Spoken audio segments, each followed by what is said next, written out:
Okay, let's unpack the idea of home. It's fascinating how differently it lands for each of us, isn't it? It really is. You picture that, quiet off-grid cabin, maybe. Mhm. Someone else sees the buzz of a city high-rise. Exactly.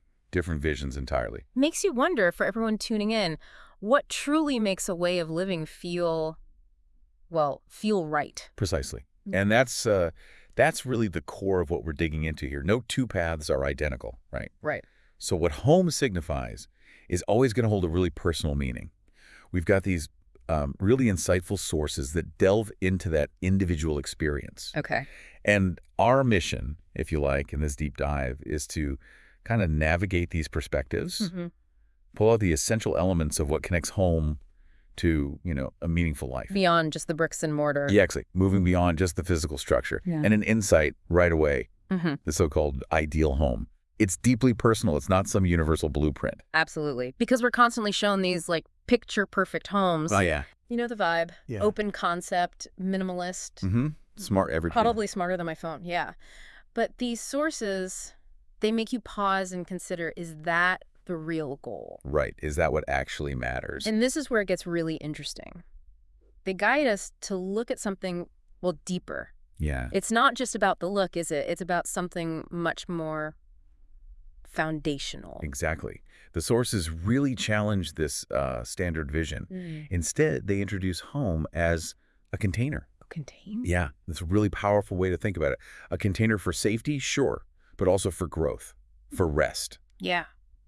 even for transformation. Wow, okay. Just think about that for a moment. It completely reframes the focus, doesn't it? It really does. So whether you're in a 20 studio or a huge family house, living alone or with 10 other people, whether it's a permanent place or something more, mobile, what truly matters is what that space enables. What happens inside the container? That's the key takeaway. Home's value lies in its function as this vessel for life's experiences, not just its physical form. A container. I like that. It kind of takes the pressure off, doesn't it? Chasing some magazine spread ideal. So instead of aiming for that external standard, the real question becomes, and this really struck me. What's that? It's like, does this place help me grow? Does it reflect what I actually care about? Does it support who I want to become? Yes, exactly. It's a much more internal measure. So the expectation for what a home should be shifts from, achieving some kind of abstract perfection to simply being present within it, really living there. Precisely. And, when we think about those raising children, the lens shifts again, even further. How so? Well, the sources really emphasize the kids' lasting memories. They aren't about the square footage or the fancy gadgets. No, probably not. Instead, they remember what one source calls textures of time. Textures of time. What does that mean exactly? Think of those specific, sensory-rich moments that just stick with you. Like the worn-out spot on the sofa where stories were always read. Or the sound of the hallway echoing with laughter.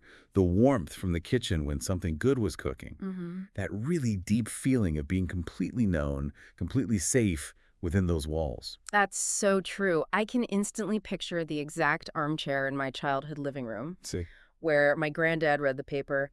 I couldn't tell you the room's dimensions now, not a clue, but that chair, that's vivid. Exactly. So for parents or anyone raising kids, it becomes less about providing everything materially. Right, all the stuff. And more about creating a kind of framework. Predictability is key for that essential feeling of security.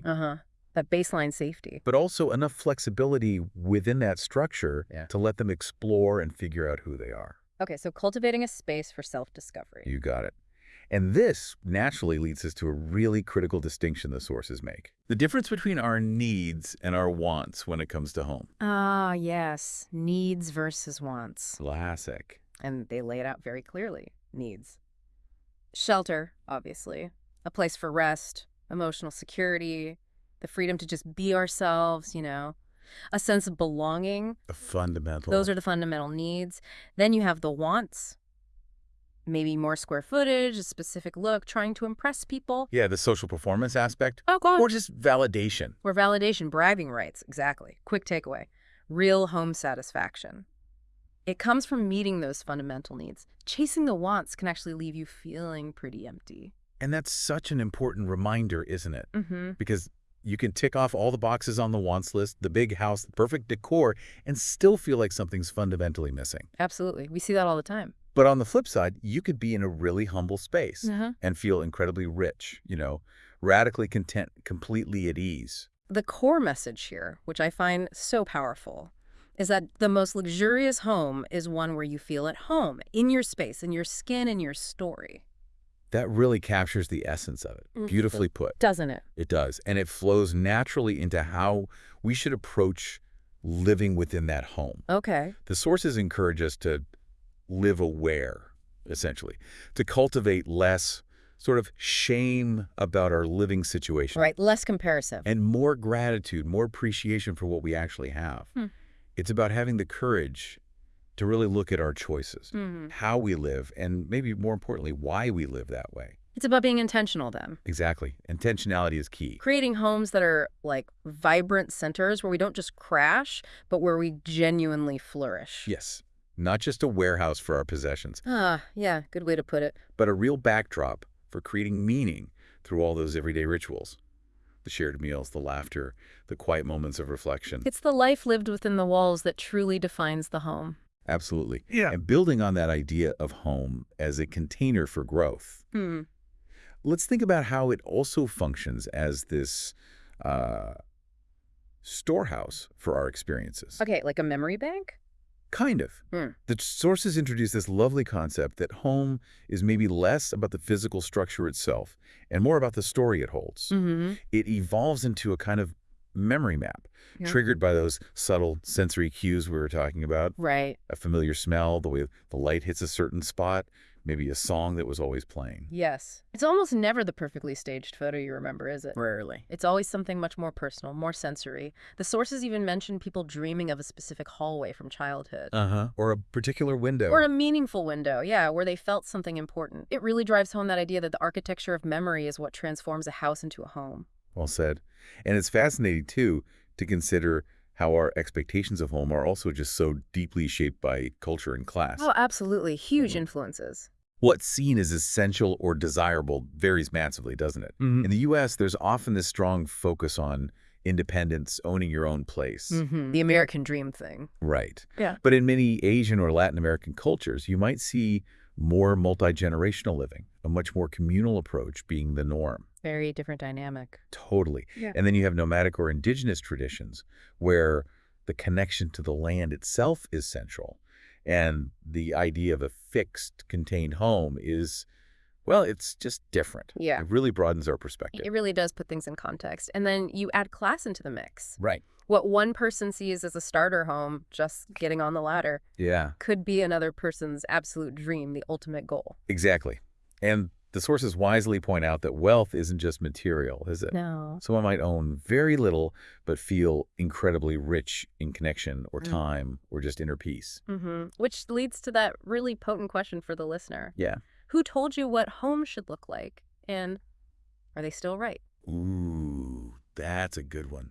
That's a crucial question to sit with. Definitely. Because it's so easy, isn't it, to fall into the trap of the myth of arrival. The myth of arrival. Explain that. It's this idea that, once I achieve this perfect version of home, the right look, the right neighborhood, whatever, then my real life can finally begin. Yes. Once I get that perfect reading nook, then I'll finally feel peaceful. Exactly. Or once the renovation is done, then I'll relax. Once I own a home, then I'm a proper adult. Right. All those deferred states of being pinned on the home. Oh, I definitely recognize that feeling. Guilty as charged. We all do it. Yeah. But, as the sources point out, perfection is a moving target. Always something else. Always. There's always the next goal. And ultimately, a home isn't a destination. It's a practice. It's a practice. I like that. It's ongoing. It's the everyday living, the unfolding moments. There's a lovely little anecdote in the sources. Oh, yeah. About a couple who saved for years for their dream kitchen, right? State-of-the-art everything. Yeah. Only to realize later that some of their absolute most treasured memories were from way back when they were first falling in love, cooking together on their old, totally unreliable stovetop. Oh, that's great. Isn't it? It just perfectly illustrates that the really meaningful stuff often happens completely outside of these idealized material conditions we strive for. Yeah, it happens in the messy bits, the imperfect bits. Exactly. which highlights that difference between the functional aspects of home and the more sacred aspects. Functional versus sacred. Okay. The sources offer these kind of parallel lists, and it's quite insightful, functionally. You need a place to sleep, right?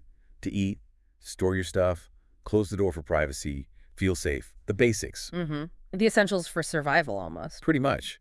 But then on the more sacred side, you have these deeper human needs, a place where you feel truly seen, understood, where your spirit feels nourished, not just your body, where memories are held, where you can open your heart, and ultimately a space that supports you in becoming who you truly are. Those aren't blueprints, though, right? More like foundations. Exactly. Foundational elements to consider, not rigid rules. And I suppose we have to touch on how this whole idea of home is shifting right now. Oh, absolutely. We can't ignore the context. In our pretty uncertain world, you've got climate change impacting where and how we can live. Huge factor. Housing crises in so many places. Yeah. Affordability, stability. It's precarious for a lot of people. And the digital revolution changing how we connect and where we feel we belong. Online communities feeling like home sometimes. Right. All these things are reshaping the landscape. We're seeing alternative housing pop up, floating homes, mobile living. Tiny homes. Tiny homes, exactly. Even online spaces fostering that sense of belonging. Plus, family structures are changing. Our values are shifting. So a lot of flux. It is. So the question maybe shifts from this fixed idea of what our home should be to a more fluid question of how we live with each other in a world that feels, well, pretty unpredictable sometimes. So adaptability, resilience, connection becomes even more important. I think so. It's about how we navigate this together. So bringing it all back around, we started by asking if there's an ideal way to live. And maybe the more insightful question isn't just how do we live, but something maybe more fundamental, like how do we make space? Ooh, I like that. Make space. Yeah, space for ourselves, obviously, but also space for the people we care about. Maybe even space for future possibilities, for what might come next. That's a beautiful way to frame it. Right. Because ultimately, living well doesn't really seem to be about owning the most stuff or the perfect property, does it? Doesn't seem like it based on this. It seems more about cultivating that ability to hold space. Holding space for those really core human experiences. Rest, love, connection, change, joy. And whether that space you hold is, physically large or really small, out in the country or deep in the city, maybe, just maybe. Yeah. Each of us has actually been in the process of building our own unique version of home all along without even fully realizing it. Yeah. Holding home all along. I like that thought. And maybe on that thought, something for everyone listening to consider. What does making space truly mean for you right now in your own life? Something to mull over, perhaps, long after this deep dive.